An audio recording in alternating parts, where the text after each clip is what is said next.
Apakah suara saya terdengar? Waalaikumsalam, terdengar Pak. Salam Ini mungkin warahmatullahi bisa kita wabarakatuh. aktifkan kamera ya. Saya mau lihat sekalian yang sudah hadir di sini. Mohon maaf, ini jadwalnya sedikit digeser karena ada agenda jam 1 ada rapat. Mohon maaf.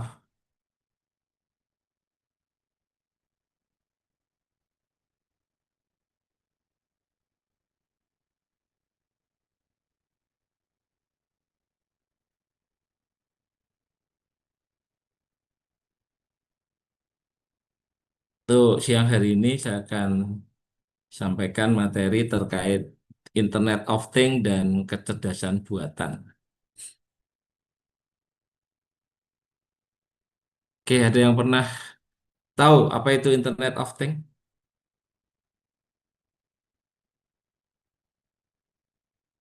Ada yang pernah dengar Internet of Things?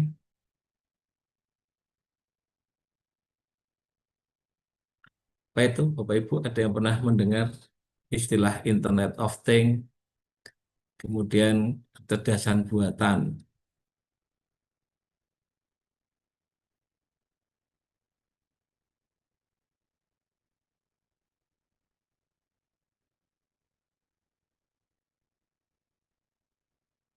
Pak Hendi, pernah dengar Internet of Things? Pernah, Pak. Apa itu? Eh, Kalau menurut saya itu teknologi yang menghubungkan antara satu perangkat ke perangkat lainnya, Pak, melalui jaringan internet. Kalau saya nggak salah. Oke, Pak Hendi. Pak Haris, apa itu Internet of Things? Pernah dengar?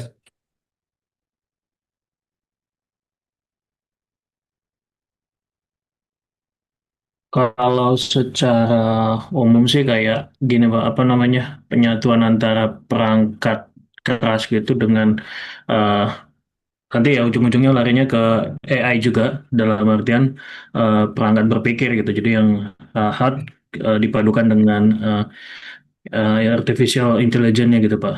Jadi perangkat keras dengan nantinya dipadukan dengan perangkat lunak. Oke, ya, siapa lagi ya? Bu Rensia mungkin. Hmm, Internet of Things mungkin terhubung dengan sensor begitu Pak, yang otomatis internetnya seperti itu. Apa itu sensor? Atau apa tadi? Iya, sensor. Sensor ya. Oke, Bu Imelda, apa itu Internet of Things?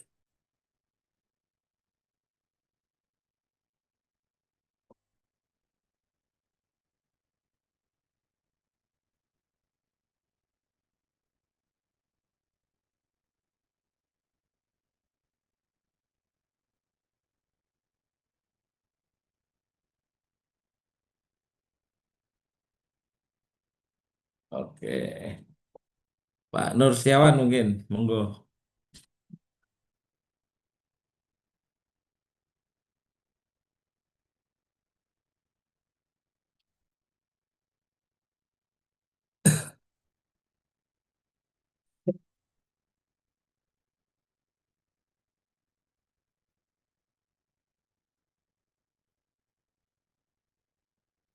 Pak Nur, suaranya masih termute.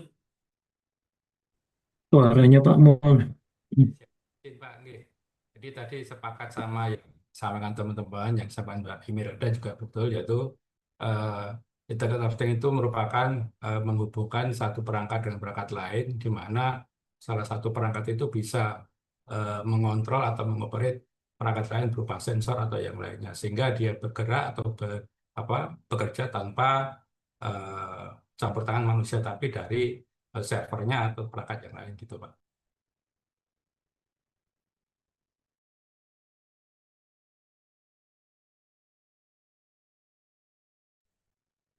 Pak Awang, Pak.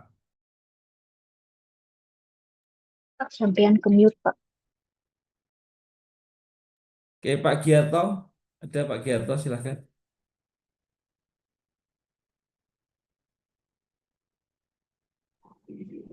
Satu perangkat Pak yang semacam hardware yang terhubung melalui internet Pak, yang terhubung antara peralatan satu ke peralatan yang lain. Sekilas demikian Pak. Oke, ya, semuanya secara definisi benar ya, hardware yang terhubung ke internet. Tapi sebenarnya dari definisi Internet of Things, artinya thing itu adalah segala sesuatu ya, segala sesuatu yang terhubung ke internet. Jadi sebenarnya Internet of Things itu untuk menghubungkan antara dunia nyata dengan internet ya, masukkan beberapa informasi dari apa ya yang ada di lingkungan kita atau segala sesuatu yang terhubung ke dalam internet secara definisi ya. Nanti terkait artificial intelligence adalah bagaimana untuk mengolah atau memproses informasi yang didapatkan dari dunia. Makanya kalau di kebencanaan itu ada berbagai macam sensor ya yang mungkin dipakai ya. Ada sensor angin, ada sensor suhu, ada sensor kelembaban udara. Kemarin kita bahas ketika kita ingin memprediksi hujan, itu kita perlu memperoleh data tekanan udara, perlu memperoleh data terkait posisi angin, kita perlu memperoleh data terkait suhu udara, kita perlu memperoleh data terkait arah angin, kecepatan angin, dan lain sebagainya. Itu adalah keadaan dunia kita ya. Artinya dengan Internet of Things kita bisa mendapatkan berbagai macam informasi yang ada di dunia agar bisa diolah di jaringan internet.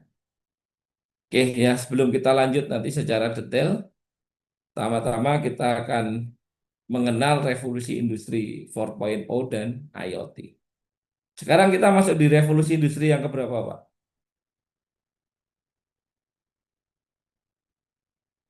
Kita sekarang ada di revolusi industri yang keberapa?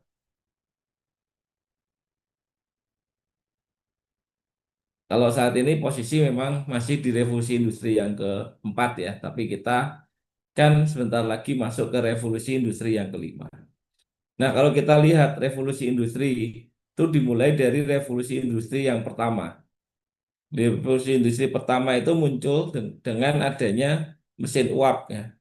Jadi dengan adanya mesin uap, pola kerja manusia itu berubah atau produksi itu berubah ya. Industri itu mulai muncul karena yang pertama adanya mesin uap. Ya kalau kita lihat kehidupan manusia itu dari pertama kali kita hidup mungkin zaman-zaman purba, karena manusia hidup itu untuk bertahan hidup ya. Sorry, manusia mencari segala sesuatu itu untuk bertahan hidup. Tujuan utama manusia hidup awal adalah bertahan hidup. Ya kan? Dulu mungkin berburu, bertani, itu untuk memenuhi kebutuhan manusia akan makanan. Kemudian berkembang mulai adanya jual beli ya. Masyarakat di satu tempat dia memproduksi beras, masyarakat di tempat lain memproduksi misalnya pakaian, mereka bisa bertukar barter antara pakaian, makanan menjadi pakaian atau sebaliknya, pakaian jadi makanan dan seterusnya. Kemudian mulai adanya mata uang kan, mereka bisa membeli. Nah, pada saat itu manusia berjualan dengan bertukar, kemudian membeli segala sesuatu di lingkungan yang sempit ya. Artinya belum adanya media transportasi, kemudian adanya kereta kuda dan tenaga manusia yang digunakan untuk berjualan, manusia mulai melakukan transaksi jual beli di area-area yang terbatas. Artinya di tempat-tempat yang mungkin berdekatan. Nah, di revolusi industri yang pertama inilah mulai manusia menghasilkan barang untuk dijual ke daerah yang lebih jauh.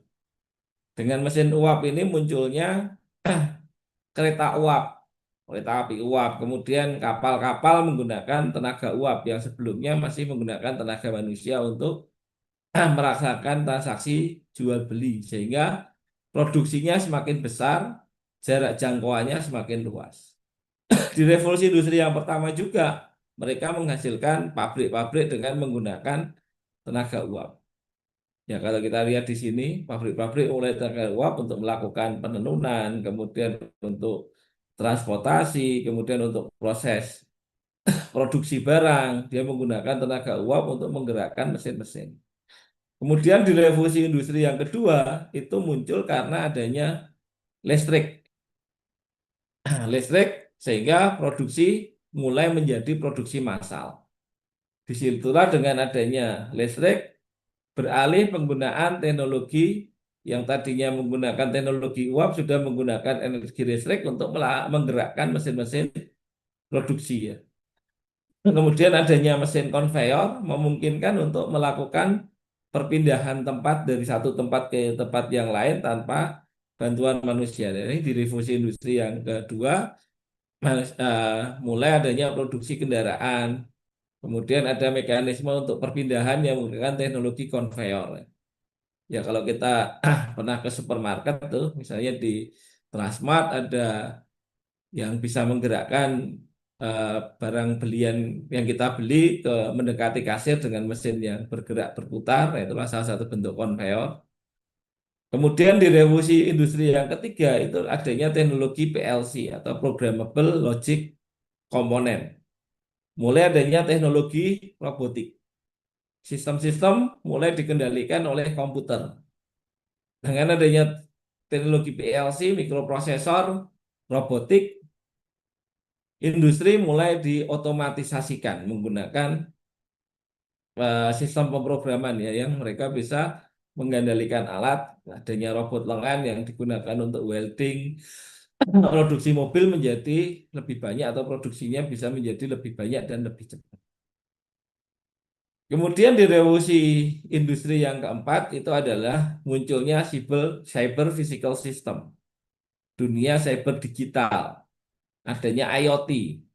Semua perangkat bisa terhubung ke internet, bisa dikendalikan jarak jauh.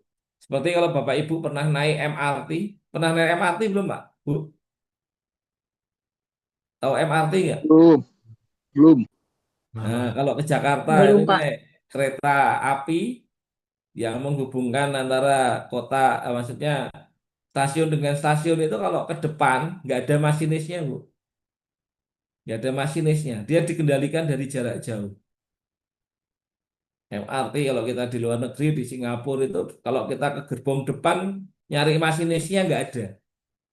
Nah itu dikendalikan secara remote seperti ini. Jadi operatornya mengendalikan dari jarak jauh. Kemudian ini sudah digunakan untuk proses-proses tambang. Jadi pertambangan yang di bawah tanah, operator itu tidak naik di mesin galinya, di truknya, tetapi dikendalikan secara remote ya. Jadi dengan adanya Internet of Things kita memungkinkan untuk komunikasi jarak jauh, pengendalian jarak jauh, semua dunia menjadi dunia digital ya. Ini di revolusi industri yang keempat. Makanya IoT itu mulai ngetren di revolusi industri yang keempat. Semua peralatan bisa terhubung ke dalam internet. Nah, sebentar lagi kita akan masuk ke revolusi industri yang kelima. Revolusi industri kelima adalah cyber physical system, dunia digital. Nanti adanya metaverse. Nah, Bapak Ibu kalau punya anak-anak yang masih kecil itu kok kadang mau minta uang untuk main game, minta uang untuk beli baju. Bajunya itu bukan baju fisik yang kita pakai, tapi baju yang ada di tokoh di dalam permainan yang kita mainkan. Bisa membeli senjata, bisa membeli baju, bisa membeli mobil, bisa membeli yang lain, tapi bentuknya nggak ada. Bentuk barang fisiknya nggak ada. Jadi nanti ke depan itu nanti kuliah online ini nanti bisa seolah-olah Bapak Ibu berada di kelas, tapi berada di rumah masing-masing. Kalau tengok ke kiri itu ada temennya, dipakai Google Glass seperti ini. Nah, kemudian ini mesin virtual, jadi kalau nyervis mesin belajar itu pakai teknologi virtual reality atau augmented reality. Jadi dunianya sudah divisualkan. Nanti kalau ke mall juga beli baju, mungkin tokonya nggak jualan baju, tapi cuma jualan display aja. Jadi ketika Bapak Ibu ke mall nanti pakai Di kaca itu sudah seolah-olah memakai bajunya, nanti setelah dibeli barangnya akan dikirim. Atau Bapak Ibu pernah pergi ke IKEA belum? Kenal IKEA nggak? IKEA ya, kalau di mall-mall besar Jogja, Jakarta, Surabaya itu ada IKEA ya. Kalau Bapak Ibu beli barang di IKEA, itu nggak langsung bawa pulang. Kecuali barangnya adalah barangan yang sudah diskonan, yang barang display dan bisa dibawa pulang. Beli kasur gitu ya, nanti akan dikirim dari gudangnya. Jadi tidak secara langsung ketika membeli barang itu langsung dapat. Itu salah satu contoh bentuk swalayan digital ya. Nanti Shopee itu ada tokonya di mall. Nanti nyoba baju ya nyoba bajunya, tapi dalam bentuk virtual. Jadi kalau ngaca di kacanya itu seolah-olah ibu sudah pakai baju. Baju yang dipilih sesuai dengan model yang ibu tetapkan. Nanti setelah bayar barangnya akan dikirim menggunakan pos atau seperti apa. Ya seperti anak-anak kita ya kalau kita main game itu main Mobile Legend. Nah, itu kan minta uang untuk beli nyawa misalnya, kemudian beli pedang, beli baju perang. Nah, nanti dipakaikan di tokoh-tokoh game seperti ini. Nah, itu sudah masuk ke revolusi industri yang kelima. Nah, kalau kita lihat sejarah IoT itu pertama kali muncul di tahun 1980, adanya mesin Coca-Cola yang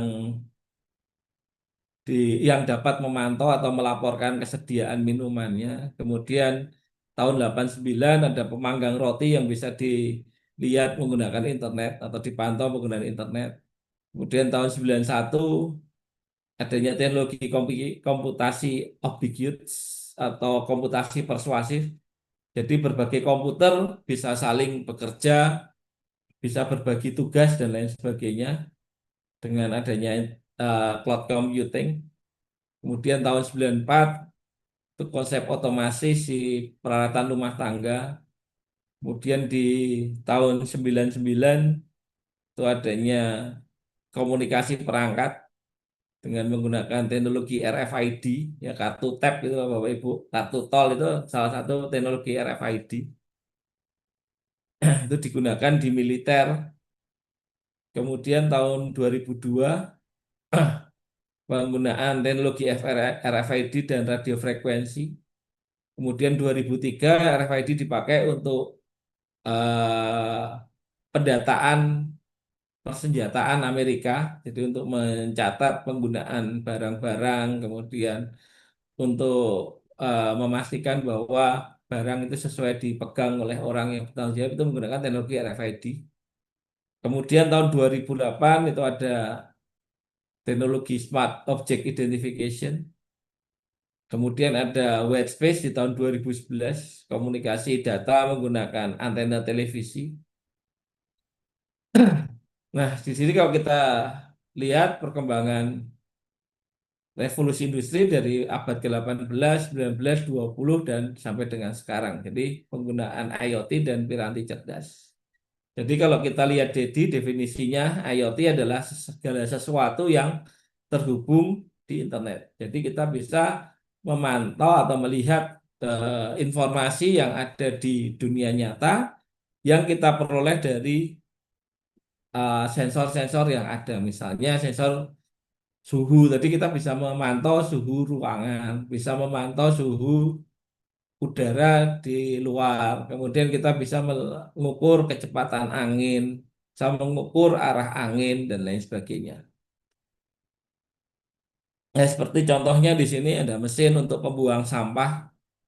Kalau Bapak Ibu pernah ke mall yang besar seperti di Surabaya, di Bandung, itu ada mesin untuk menukarkan apa botol bekas jadi uang.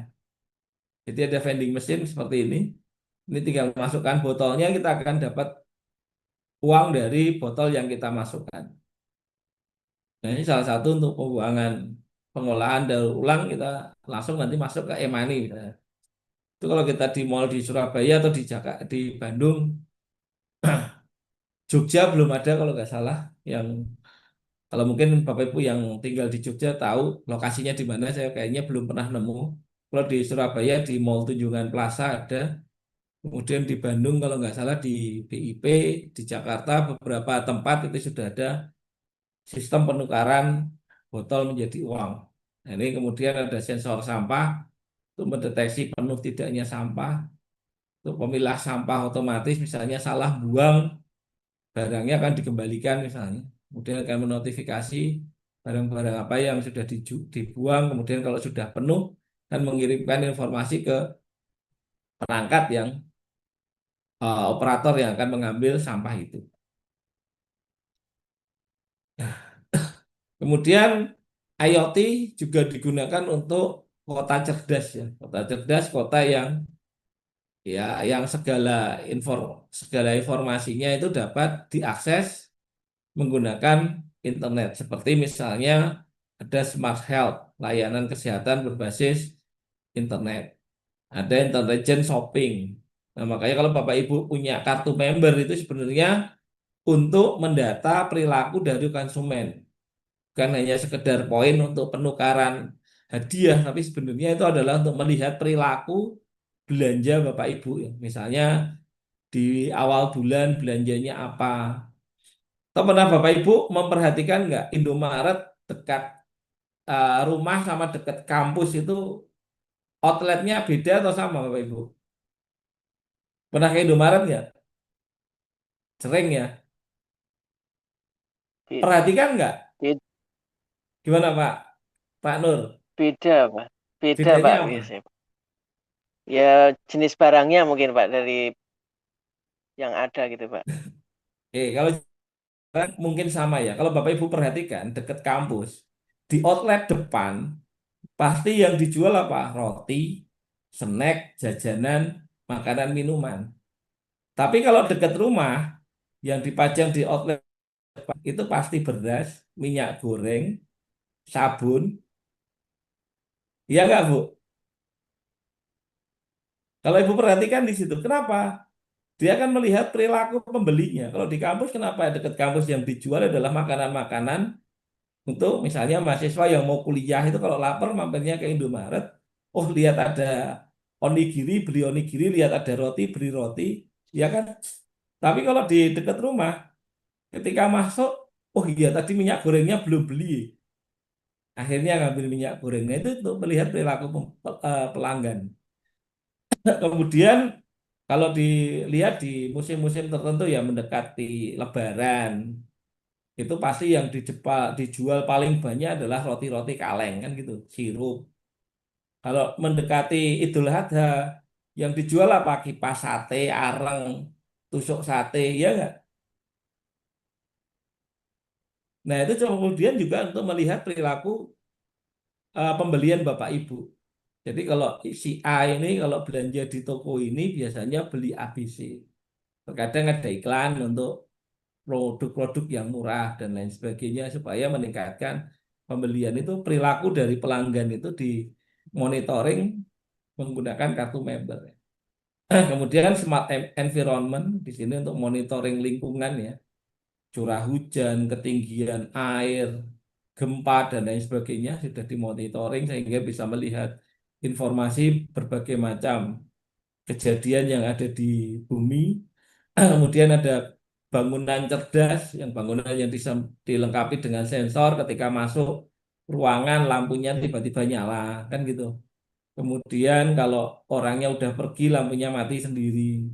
Kemudian AC-nya bisa dingin kalau orangnya banyak. Nanti orangnya sedikit, suhu AC-nya berkurang. Nah, ini sudah menggunakan teknologi sensor dan terhubung di internet. Ada smart home dan lain sebagainya. Ini ada beberapa definisi terkait IoT dari ISO adalah in- infrastruktur objek, orang, sistem, sumber daya yang saling berhubungan untuk memproses informasi dari dunia fisik ke dunia virtual agar dapat berinteraksi. Jadi tujuannya agar sistem itu bisa berinteraksi dengan dunia nyata. Kemudian menurut dari International Telecommunication Unit atau ITU adalah jenis jaringan yang tersedia di mana saja, kapan saja, oleh apa saja, dan siapa saja. Nah, ini perkembangan IoT dari zamannya kita mungkin ya mengenal telepon dan SMS. Kemudian adanya Internet of Content, dari Internet of Service, Internet of People, dan IoT. Ya kalau kita lihat dulu telepon ini ya Bapak Ibu pernah lihat ya pasti ya. Dia belum kenal ya. Oke, kalau saya yakin Bapak Ibu udah pernah melihat telepon ini semua. Tapi kalau mahasiswa sekarang belum tentu dia pernah melihat telepon yang masih menggunakan kabel. Kemudian ada Smart PDA pertama keluaran Nokia yang besarnya seukuran batu bata. Kemudian adanya Internet of Content. Mulai aplikasi web itu muncul. Kemudian ada Internet of People, munculnya media sosial. Kan ada Facebook, Friendster, Twitter, Instagram, YouTube, dan lain sebagainya. Kemudian ada Internet of Things ya, yang menghubungkan antara semuanya. Dari mesin dapat berkomunikasi dengan mesin. Ya kalau Ibu beli minuman di vending mesin ya, scan barcode, kemudian milih kode barang misalnya, scan barcode, kemudian uangnya keluar. Itu itu komunikasi mesin dengan mesin ya. Mesin komunikasi ke bank menjawab, oh duitnya masih ada, duitnya diambil, dipindahkan ke pemilik vending mesin, uangnya keluar. Di komputer yang ada di vending mesin akan berkomunikasi dengan komputer yang ada di perbankan. Kemudian akan mengurangi saldo yang kita miliki, barang yang kita beli akan keluar. Nah, mesin dapat berkomunikasi dengan berbagai macam tipe jaringan, berbagai macam device yang kita pakai. Kemudian ada eh, tipe model infrastruktur jaringan yang ada di internal. Misalnya ini ada jaringan internal perusahaan atau kantor itu menggunakan piranti yang beraneka ragam, device yang beraneka ragam, jaringan yang beraneka ragam, semuanya dapat berkomunikasi jadi satu. Kemudian ada Web of Things, perangkat pintar untuk berkomunikasi dan berbagi berbagai informasi. Kemudian adanya layanan services. Kemudian Web of Things itu juga memungkinkan untuk pengelompokan atau penyatuan data yang diperoleh melalui platform yang berbeda-beda. Jadi kalau kita mungkin di BMKG ya, ada sensor yang menggunakan Arduino, ada sensor yang beli dari Jepang, ada sensor yang beli dari Amerika, ada sensor yang dibuat sendiri. Semua datanya bisa terintegrasi. Jadi dengan adanya Web of Things atau Web of Application Program Interface yang bisa menjembatani dari berbagai macam peralatan yang berbeda teknologi agar bisa diakses menjadi satu kesatuan layanan aplikasi. Nah, manfaat dari adanya IoT, adanya piranti pintar, seperti misalnya ada Google Home Voice Control, jadi kita bisa memerintahkan, halo Google, nyalakan lampu, nah gitu. Atau mungkin halo Google, matikan TV, halo Google, nyalakan AC. Nah, ini voice yang digunakan untuk menerjemahkan suara kita dan mengirimkan ke perangkat yang ada di sekitar kita agar bisa nyala sendiri, mati sesuai dengan apa yang kita inginkan. Ada Amazon Dash Button misalnya untuk menekan lonceng atau bel dari jarak jauh. Ada Foodbot Air Quality Monitoring, ini untuk memonitoring kualitas air, sorry, kualitas udara. Kemudian ini ada bel listrik yang mungkin bisa menekan bel dari jarak jauh misalnya untuk nurse call, misalnya untuk manggil perawat di rumah sakit. Jadi sudah tidak menggunakan kabel lagi, jadi bisa ditekan menggunakan internet, belnya bisa kita panggil pasien, masih memanggil perawat, memanggil dokter atau yang lain sebagainya.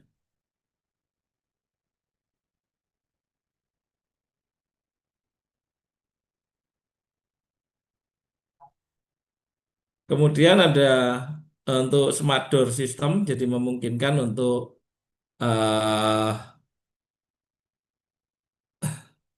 untuk membuka pintu hotel, misalnya membuka pintu rumah dengan memasukkan kartu atau memasukkan PIN tertentu. Seperti kalau kita di hotel, kita bisa menggunakan atau memprogram kartu mana digunakan untuk pintu apa dan pintu mana saja. Nah, ini menggunakan smart door lock. Kemudian digunakan juga untuk mengurangi biaya operasional. Sekarang peralatan-peralatan sudah menggunakan eh, dikendalikan secara otomatis dari jarak jauh menggunakan internet.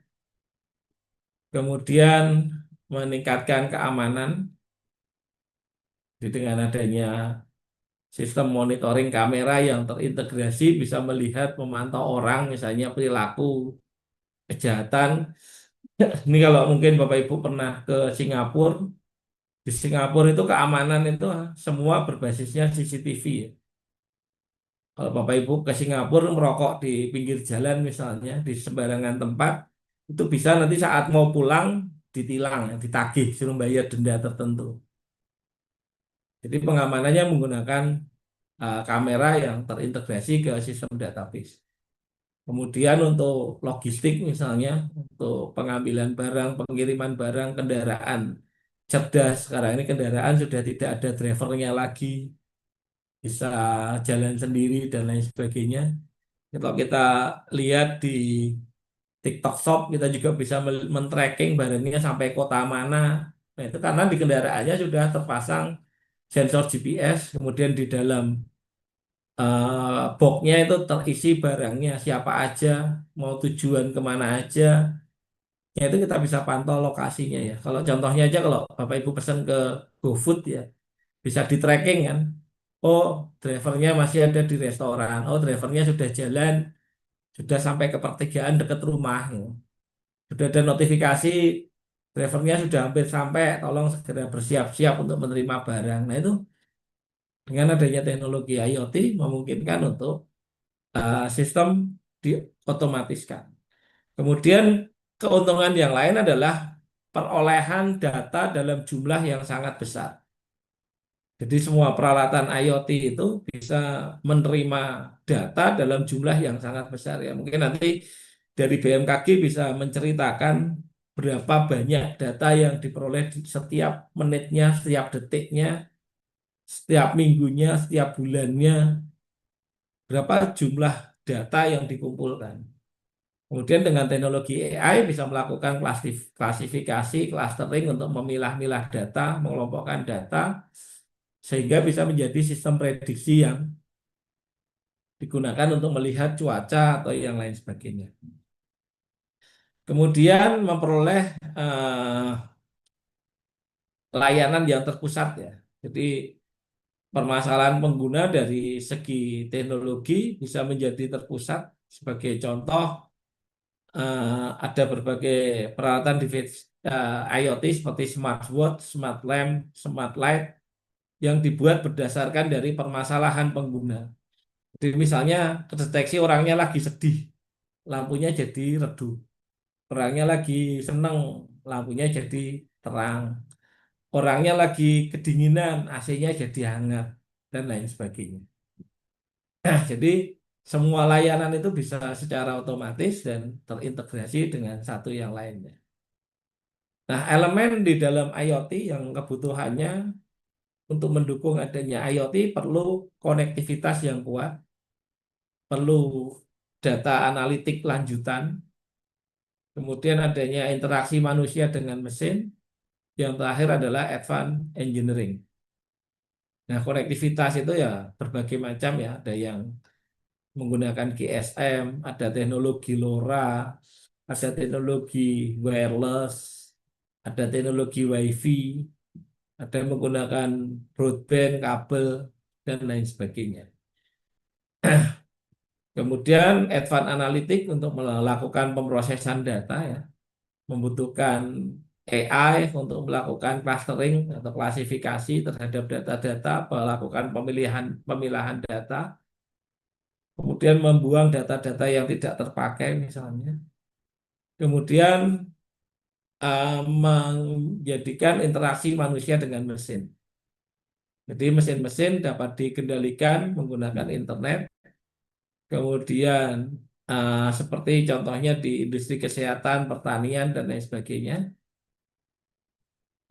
Nah, di sini ada machine learning dengan IoT, misalnya untuk melakukan tadi pemilihan data, ada teknologi yang menggunakan machine learning dari gateway yang data-data yang diperoleh oleh sensor, kemudian melakukan pertukaran data, mengintegrasikan dari data-data yang diperoleh dari sensor lain juga, seperti data curah hujan, kelembaban udara, satelit ya, citra satelit, gambar posisi awan, dan lain sebagainya. Kemudian melakukan perubahan format data supaya datanya lebih konsisten. Dari sensor yang berbeda, mungkin format datanya beda-beda, perlu dijadikan data yang standar untuk mudah dianalisis atau yang lain sebagainya. Kemudian pengembangan model machine learning-nya, kemudian mengintegrasikan layanan machine learning itu dengan cloud atau edge computing atau device-device yang beraneka ragam.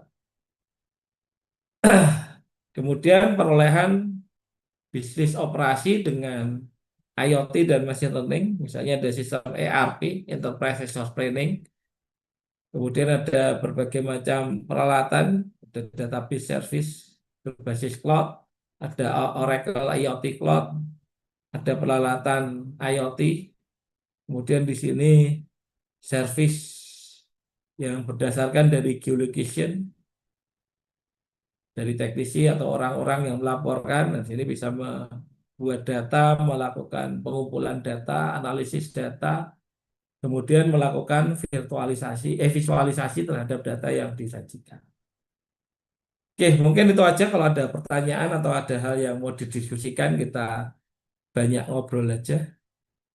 Silakan, ada pertanyaan atau hal yang mau didiskusikan terkait teknologi IoT,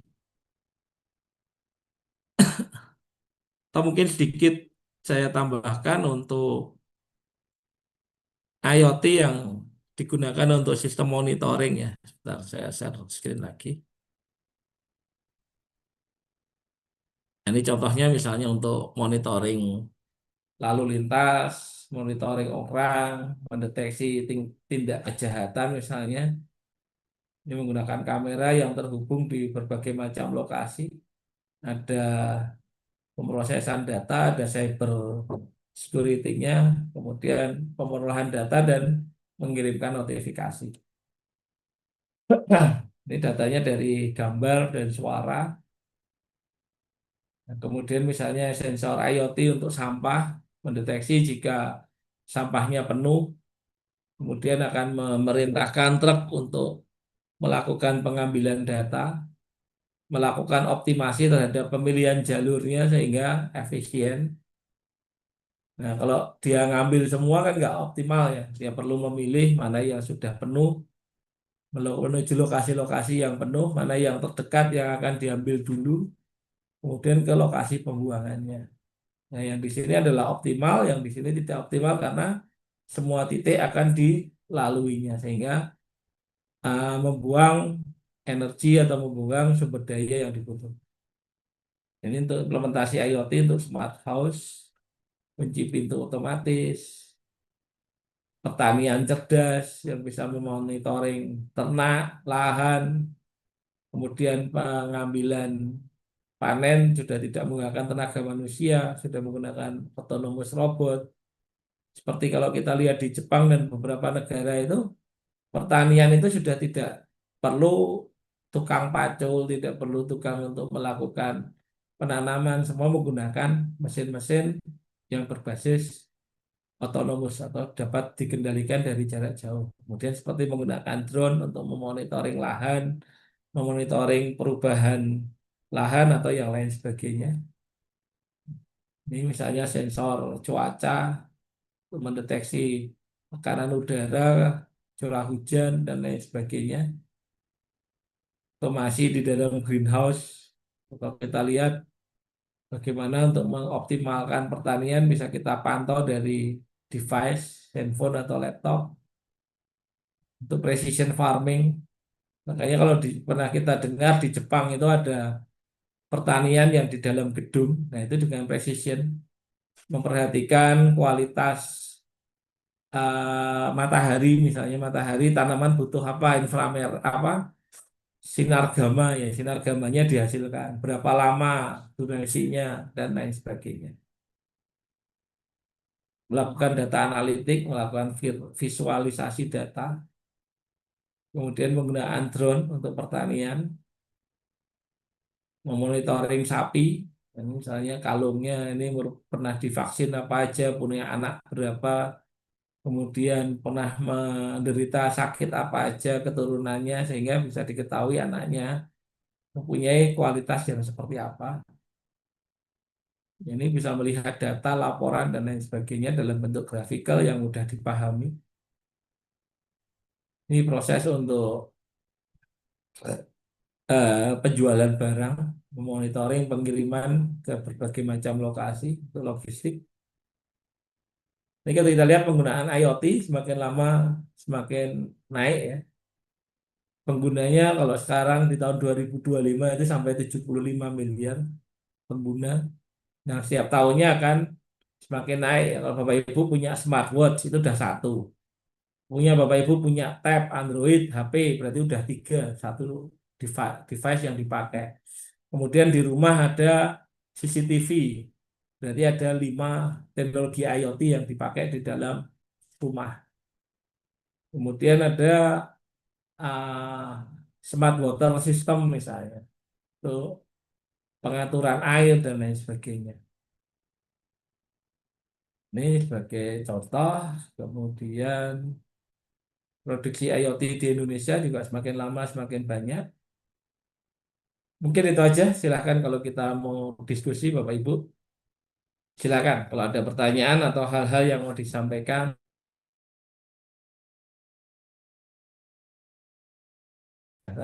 Belum begitu kenal tapi sudah sering lihat. Oke, monggo. Izin Kalau mau bertanya. ada yang ditanyakan, silakan Mas Nur. Mohon, nggih, Pak. Terkait dengan ini di revolusi industri keempat ini dan beralih ke revolusi industri kelima kan udah masif penggunaan IoT ini, Pak. Ya, Kemudian berkembang lagi ke AI, ke berikutnya teknologi AI, penggunaan teknologi AI.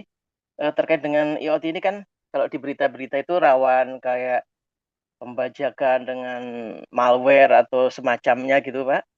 Kemudian akhirnya berkembang dengan ini ada angkatan perang cyber dan seterusnya itu. Eh, yang saya tanyakan ini sebetulnya ini misalkan membuat sebuah aplikasi gitu untuk melindungi cyber atau berperang cyber itu kok bisa kita kebobolan, kita kalah dalam berperang cyber. Ini di, sebenarnya kecerdasan yang membuat aplikasi algoritmanya atau sumber dayanya yang lebih tinggi atau mungkin pengamanannya yang berlapis gitu Pak, yang menentukan kenapa kok kita bisa kalah dalam perang cyber misalnya gitu Pak. Terima kasih Pak. yang kalah siapa, Indonesia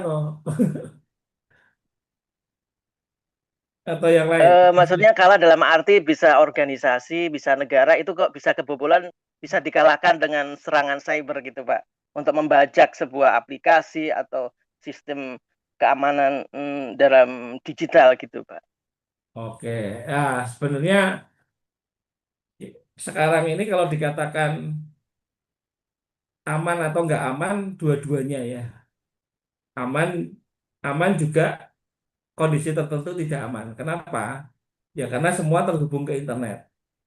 Kalau kita lihat, sekarang kalau di udara itu kita bisa lihat data itu seliweran, ya kan? Handphone satu ruangan ada berapa? 10 katakan. Kan 10 menggunakan ruang udara untuk mengirimkan data ya.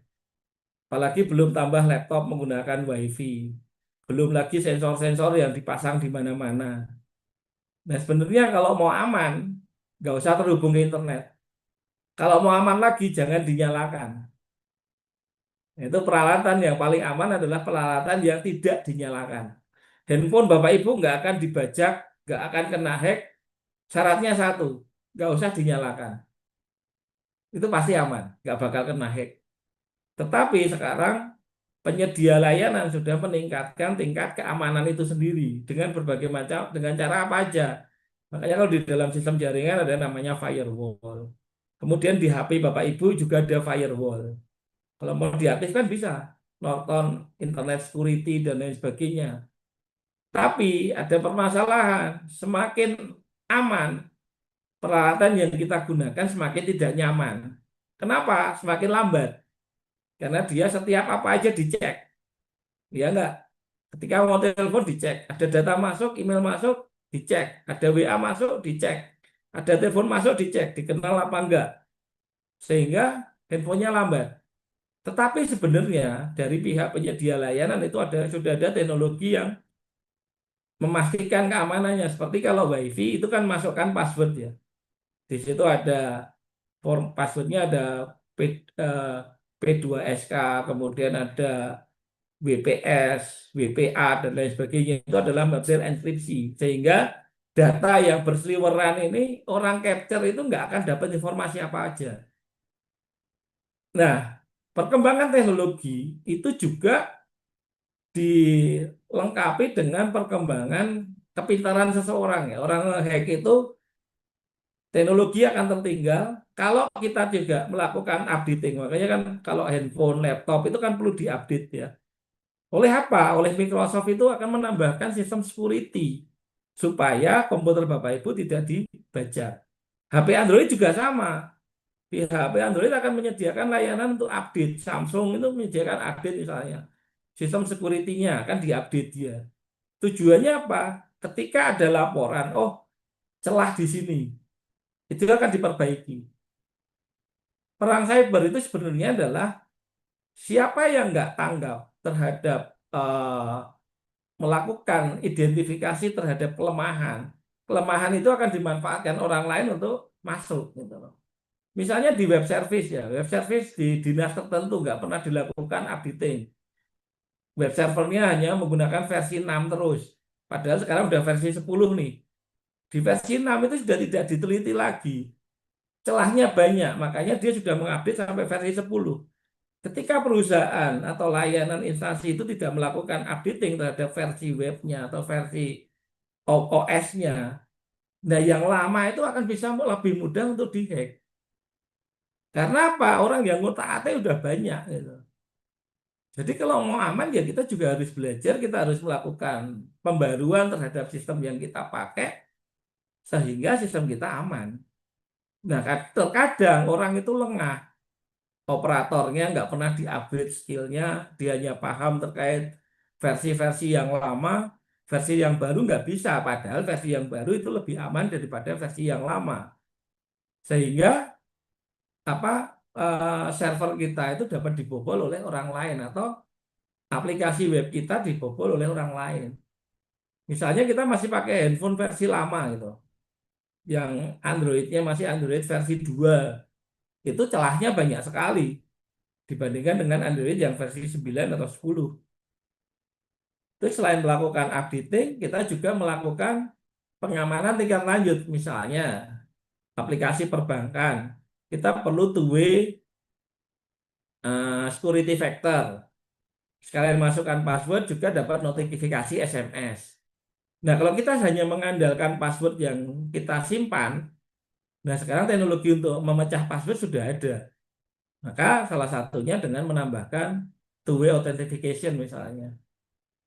Nah, sehingga kelemahan itu bukan sebenarnya dengan adanya internet atau yang apa, intinya kembali ke orangnya. Orangnya care nggak terhadap perlindungan yang akan dibangun. Nah, kalau mau aman gimana ya tadi nggak usah dinyalakan, itu sistem paling aman. Sistem yang dimatikan itu adalah sistem yang paling aman.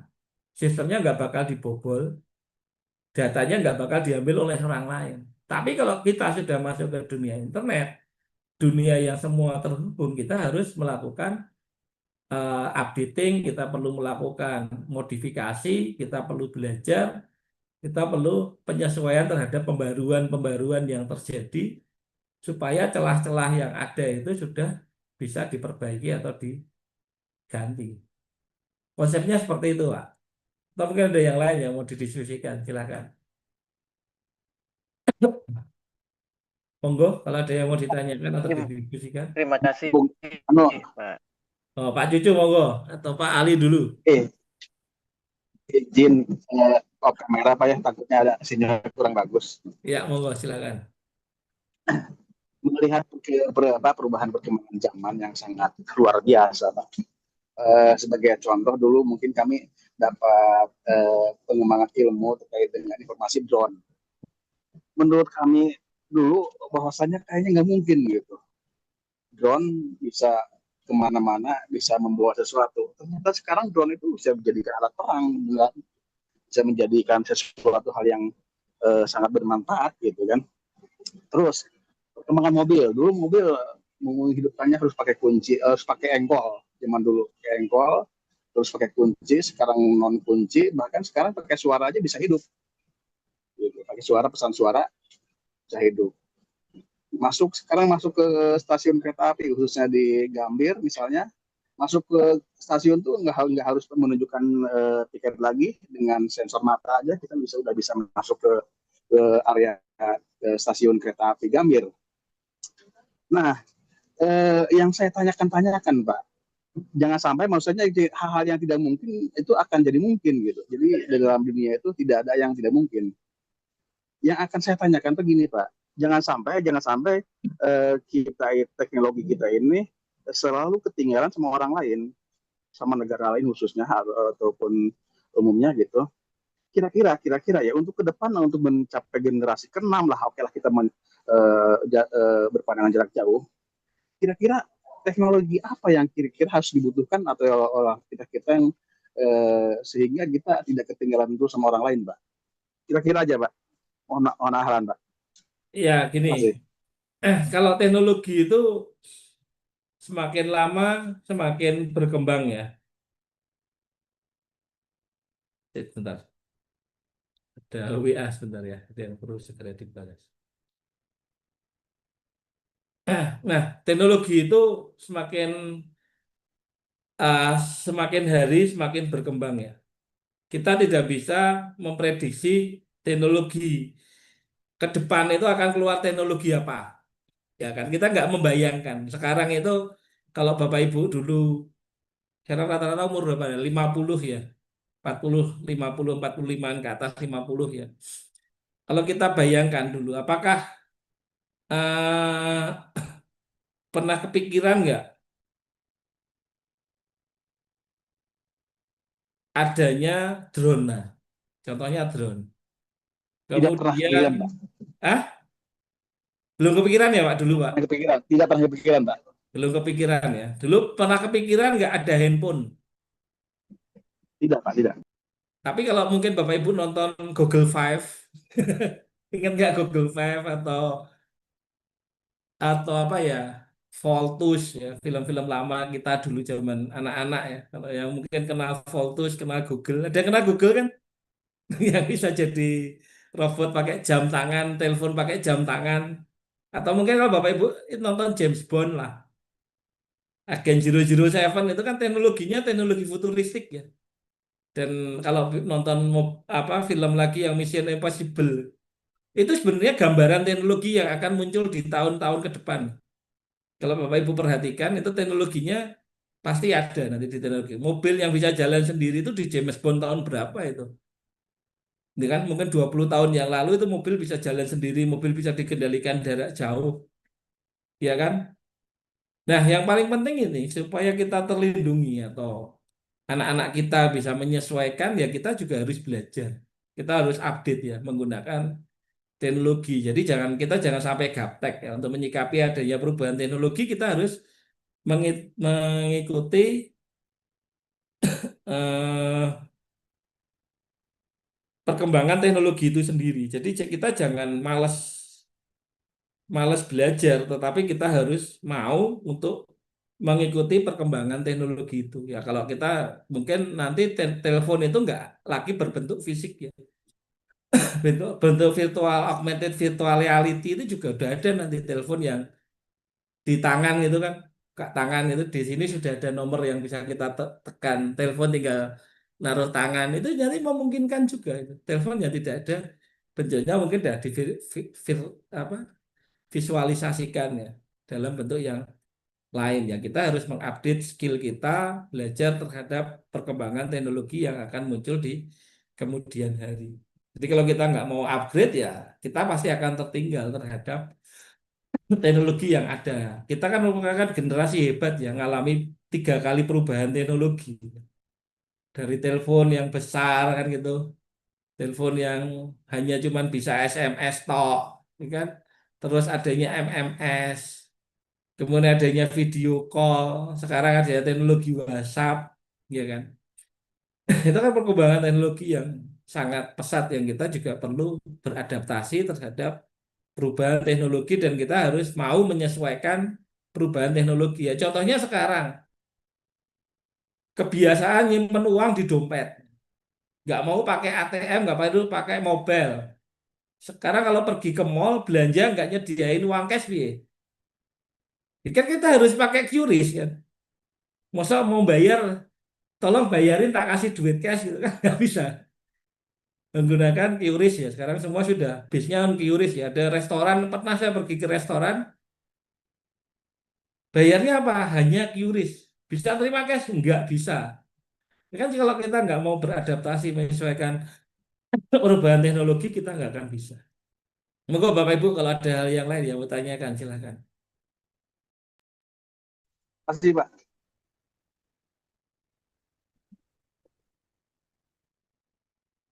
Izin Pak, Oke, monggo Pak, silakan. pertanyaan singkat Pak. Jadi mengenai perkembangan teknologi saat ini yang sangat pesat, mau tidak mau kita akan membutuhkan kecepatan internet yang sangat tinggi Pak. Kalau dulu dari 3G kemudian 4G dan yang terakhir sekarang kan 5G Pak. Ya, betul. Terkait dengan 5G ini ada isu-isu yang negatif, maksudnya efeknya sangat banyak, termasuk salah satunya itu kalau saya pernah lihat di medsos itu ada yang katanya membuat mandul hewan-hewan dan lain-lain. Nah, terkait isu-isu tersebut, sebenarnya yang terjadi bagaimana Pak? Minta penjelasan, mungkin ada penjelasan yang lebih baik. Iya. Terima kasih Pak. Ya, teknologi internet sekarang udah 5G ya. Kalau ke kota-kota besar, ke luar negeri sudah rata-rata sudah 5G ya. 5G kan kapasitasnya semakin cepat, bandwidthnya semakin besar. Ya sebenarnya isu isu itu tidak hanya 5G ya. Sebenarnya teknologi sekarang gelombang wireless itu karena semakin banyaknya, saking banyaknya itu kan wireless itu kan menggunakan gelombang listrik ya sebenarnya yang dalam frekuensi rendah kan, dikirimkan melalui udara. Ya makanya kan kalau kita tidur itu sebenarnya kan nggak boleh meletakkan handphone di dekat tubuh kita, di dekat kepala. Itu kan sudah sebenarnya sudah nggak boleh. Karena apa ya? Gangguan frekuensi itu pasti ada. Nah, yang resikonya lagi semakin banyak pemancar gitu loh. Pemancarnya semakin besar, power yang dikeluarkan semakin banyak, frekuensi yang lewat di udara juga semakin banyak. Sebenarnya isu itu udah lama sih terkait untuk teknologi 3G, 4G, 5G itu kan juga karena menggunakan transmisi gelombang wireless, ya makanya kalau rumah dekat sama BTS, rumah dekat sama pemancar itu sebenarnya juga nggak bagus. Karena apa ya gangguan sinyal apa interferensi sinyal terhadap tubuh itu pasti ada ya. Cuman kapasitasnya mungkin tergantung dari tingkat kekebalan tubuh manusianya. Ada yang sensitif, ada yang enggak ya. mungkin juga sama. Binatang-binatang bisa mandul karena mungkin misalnya buat sarangnya di tower. Nah, itu bisa mandul. Atau rumahnya deket sama tower atau kandangnya deket sama tower. Bisa juga. Karena ya kan powernya kan semakin dekat dengan tower kan sebenarnya sinyal yang dihasilkan frekuensinya juga tinggi juga berpengaruh terhadap kehidupan sebenarnya. Cuman mungkin tidak dirasakan dalam jangka pendek tapi dalam jangka panjang pasti ada. Kalau kajian terkait pengaruh sinyal elektronik ya sinyal terkait sinyal handphone, sinyal BTS, sinyal frekuensi radio dan lain sebagainya akan berpengaruh terhadap tubuh kita itu sudah ada kajiannya. Cuman sebesar apa ya tergantung dari respon yang dimiliki oleh tubuh kita terhadap gangguan yang ada itu. Kalau dari bacaan seperti itu, Pak. Kalau memastikan apakah itu terjadi atau tidak ya selama belum ada penelitian yang membuktikan ya belum bisa menyimpulkan kan gitu. Gitu Pak, apakah sudah terjawab? Oke, coba. Ada lagi Bapak Ibu yang mau ditanyakan atau mau didiskusikan? Izin bertanya, Pak. Iya. Terkait ini teknologi udah ke era AI kan mungkin sudah lebih kontrol terhadap security di dunia internet itu udah lebih teknologi ini udah lebih canggih gitu Pak karena bisa dikendalikan atau dengan aplikasi yang berbasis AI begitu. Kan yang punya satelit biasanya negara-negara yang satelit khususnya untuk komunikasi kan negara-negara yang bisa meluncurkan atau membuat rudal-rudal nuklir jadi bisa meluncurkan satelit komunikasi. Kalau Indonesia kalau nggak salah cuma bayar mungkin numpang ke India atau ke Amerika. Kalau dengan teknologi tadi revolusi industri udah ke 5.0 otomatis teknologi komunikasi itu semakin canggih berbasis AI terus peralatan dan entah militer atau untuk manusia itu sudah sangat terhubung tergantung dengan internet itu untuk sebuah negara itu kalau yang tidak memiliki teknologi untuk satelit komunikasi sendiri untuk militer untuk sipil itu sepertinya rentan Pak ya untuk kedepannya gitu karena kita tergantung teknologi negara lain gitu Pak mungkin. Ya, kalau di Indonesia sebenarnya meskipun nggak bisa buat roketnya, tapi riset satelit banyak ya. Saya pernah ke kampus-kampus yang lain seperti di ITB, UGM, Telkom, University, kemudian beberapa kampus-kampus besar, riset teknologi satelit sudah banyak yang dikembangkan. Cuman nggak bisa ngeluncurinnya titip pakai India. Tapi sebenarnya itu eh, teknologi satelit yang kita buat.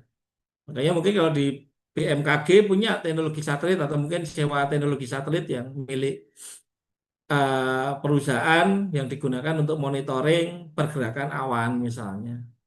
Untuk foto satelit terkait posisi kondisi saat ini, kemudian untuk monitoring tambang. Ya makanya sebenarnya kan satelit itu nggak boleh, satelit asing itu sebenarnya nggak boleh di atas negara orang lain. Karena apa?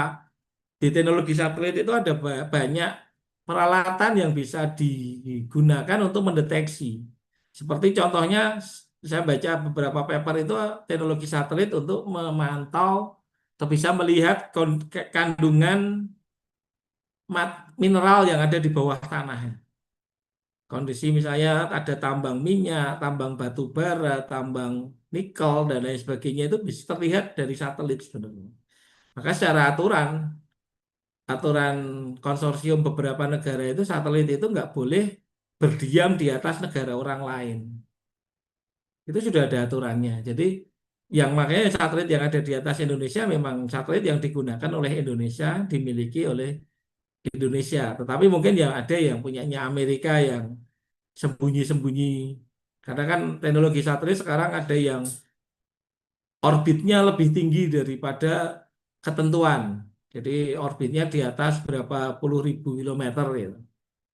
Tapi dia bisa mengcapture wilayah Indonesia dengan teknologi tertentu. Kalau satelitnya nanti 5G itu kan juga sebenarnya BTS-nya bisa di awan ya dengan menggunakan balon-balon udara itu nanti bisa jadi BTS karena apa? Jangkauannya bisa lebih luas daripada bangun tower, lebih mudah menerbangkan balon misalnya yang bisa bertahan 1 bulan di atas wilayah tertentu yang digunakan untuk media transmisi dan lain sebagainya.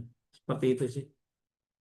Jadi kalau teknologi satelit saya rasa di Indonesia sudah memiliki riset-riset yang berkaitan dengan teknologi satelit ya, seperti di ITB, kemudian di kampus-kampus besar yang mempunyai teknik elektro untuk satelit communication itu sudah melakukan riset di area-area itu. Monggo ada lagi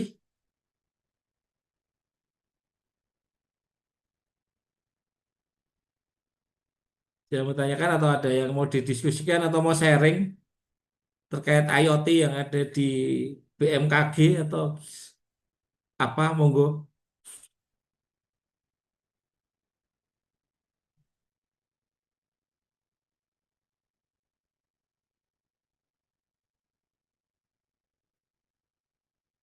Ada pertanyaan? Silakan.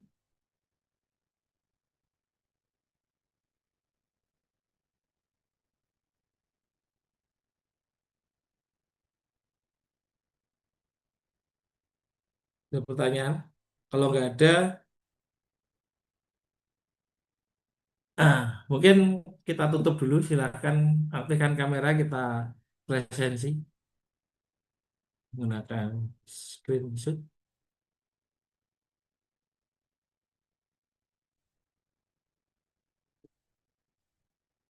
Oke, terima kasih Bapak Ibu. Sampai ketemu minggu depan. Assalamualaikum warahmatullahi wabarakatuh. Waalaikumsalam. Waalaikumsalam Waalaikumsalam warahmatullahi warahmatullahi wabarakatuh. wabarakatuh. Terima kasih, Pak.